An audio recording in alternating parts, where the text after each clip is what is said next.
igen Anders Bæk Jessen og Dorte Krogsgaard. Hvis der skulle være nogen, der savner Bondo og Ziegler, så er der nu trøst at hente. De praktiserende læger er nemlig ifølge deres organisation, Praktiserende Lægers Organisation, parate til at nedlægge arbejdet i protest mod forringede arbejdsvilkår. Tirsdag aften brød forhandlingerne mellem danske regioner og de praktiserende læger sammen, og nu lurer et regeringsindgreb om hjørnet for at få standet en konflikt. Forhandlingerne handler blandt andet om, hvem der skal bestemme for eksempel, hvor der skal ligge lægeklinikker, og om, hvor mange opgaver lægerne skal løse for de penge, de får fra danske regioner. Vi har nu de to parter i studiet repræsenteret ved Henrik Dibon, formand for de praktiserende lægers organisation, og Jens Stenbæk, chefforhandler for danske regioner. Godmorgen til jer begge. Godmorgen. Jens Stenbæk, hidtil er alle beslutninger om de praktiserende lægeklinikker blevet truffet i et fælles beslutningsorgan. Hvorfor er det nødvendigt for danske regioner, at I alene kan beslutte for eksempel, hvor klinikker skal oprettes, og om klinik skal flytte osv. osv.? Det er os, der har myndighedsansvaret i forhold til at sikre borgerne et rigtig godt sundhedstilbud. Og det er også os, der skal betale, os, der har budgetansvaret. Og det kræver, at vi har nogle bedre redskaber til at sikre, at ressourcerne i almen praksis bliver udnyttet optimalt, og ressourcerne i hele sundhedsvæsenet bliver udnyttet bedre optimalt. Og der har vi brug for nogle stærkere styringsredskaber, end vi har i dag i den nuværende konstruktion. Der var et fælles beslutningsorgan. Kunne det ikke beslutte noget? Problemet er, at i nogle situationer har vi kunnet se, at vi for eksempel ikke har været i stand til at sikre lægehjælp til alle, sikre en lægedækning i hele landet. Vi har faktisk rigeligt med læger, totalt set, både i alle regioner, og har et overskud af kapacitet. Alligevel er der hjørner i vores regioner, hvor at der ikke er læger. Og det er jo et udtryk for, at systemet ikke har fungeret tilfredsstillende. Og vi oplever jo også, at mange af vores patienter oplever, at der ikke er sammenhæng nok i deres sundhedstilbud. Mm. Og det er blandt andet noget med, at vi ikke er gode nok til at få adgang til data hos de almene praktiserende læger, som vi kan bruge i det øvrige sundhedsvæsen. Og det er noget af det, vi har brug for bedre redskaber til. Men lad os lige blive ved den sådan fysisk-geografiske placering, Henrik Dibon. Det er vores skatter, der finansierer det offentlige sundhedsvæsen, som regionerne bestyrer. Hvad er der så galt i, at regioner kan lægge lægeklinikkerne der, hvor der er behov for det, så der ikke er de her lægeløse lommer? Det er der ikke noget galt i. Og det er et af de tilbud, vi har prøvet at lægge foran regionerne i de forhandlinger, der nu ikke fungerer lige for øjeblikket i hvert fald. Vi har sagt til dem, at vi vil gerne give dem den fulde kompetence til at bestemme, hvor der skal være lægepraksis herhjemme, så længe man har respekt for de lægepraksis, der jo rent faktisk stadigvæk er, og hvor det er lægerne selv, der har investeret og driver de her lægepraksis. Så hvis vi kan lave et system, hvor regionerne har kompetencen til at planlægge fremtiden, men hvor de også skal respektere de lægepraksis, som lægerne har investeret i og gjort til deres livsværk, så er vi jo indstillet på at lave sådan en ordning. Det er da et meget godt tilbud, Stenbæk. Og det prøvede vi jo så af den anden aften, om der var et reelt indhold i det, og netop kom frem med nogle eksempler.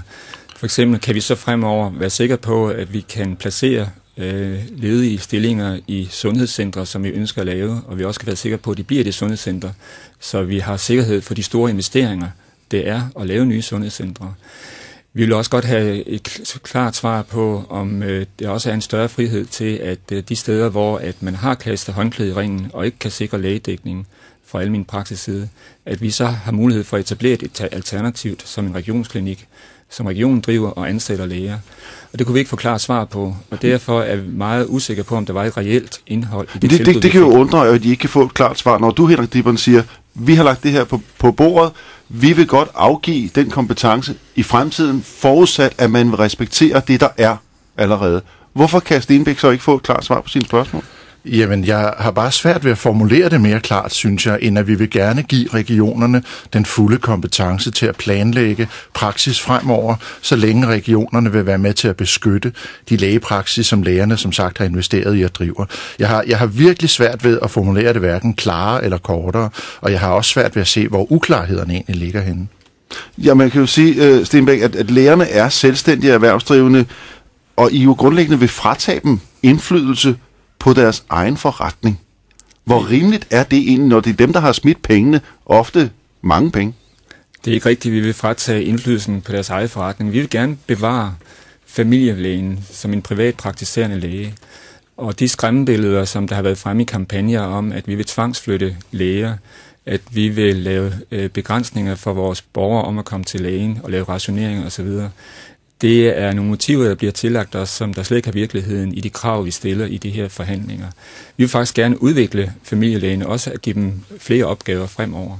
Men det her er jo altså en aftale mellem en offentlig myndighed og en privat forening, som organiserer en hel del læger. Og der skal vi som offentlig myndighed kunne stille nogle krav til den leverandør, både i forhold til noget effektivitet, også i forhold til noget af det, der er et stort problem, at få indsigt i, hvad der faktisk foregår på de her klinikker, som jo er blevet kritiseret fra Rigsrevisionens side, at vi ikke har nok styring og kontrol med. Og det synes jeg kun er rimelige krav til en privat sektor, som i dag fungerer helt uden konkurrence. Det er vel også rimeligt nok, Divon, at man fra den, der betaler side, har en vis kontrol med, hvad der foregår. Og nu siger Stenbæk, at de vil godt have løst nogle flere opgaver. Og det er jo også et problem, hvis vi skal lave flere ting for de samme penge, har jeg forstået, ikke? Jo, for det første vil vi jo meget gerne være med til at udvikle og modernisere almen praksis, men vi skal gøre det i respekt for, at vi faktisk har et af verdens bedste almen praksissystemer anerkendt over hele verden og efterlignet af mange andre lande. Og det skyldes jo blandt andet, at lægerne selv har været med til at udvikle det. Så vi vil også gerne påtage os flere opgaver, vi vil gerne sørge for at levere flere data, men der skal hele tiden være mening med det i forhold til det, vi egentlig helst vil, nemlig bruge vores tid på patienterne. Men nu siger du, vi har...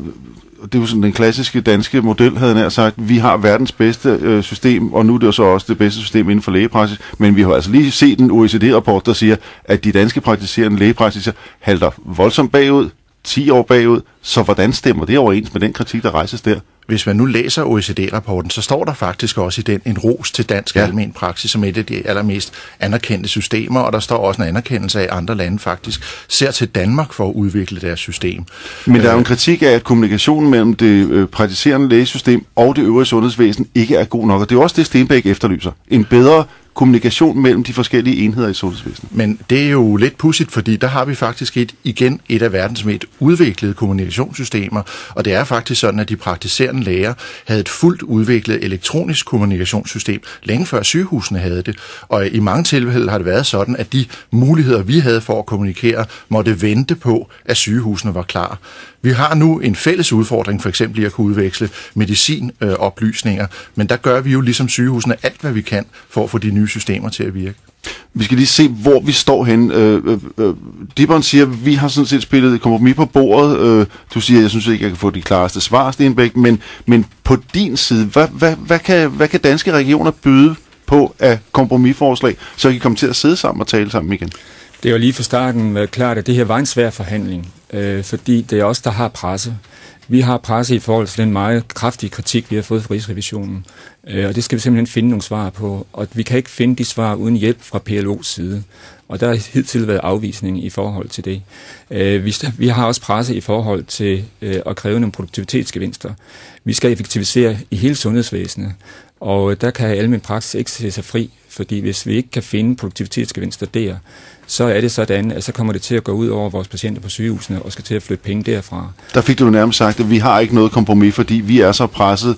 Henrik Dibbern, anerkender du, at de danske regioner har et stort pres, fordi man har fået en ret anselig kritik fra Rigsrevisionen? Anerkender du det pres, de under?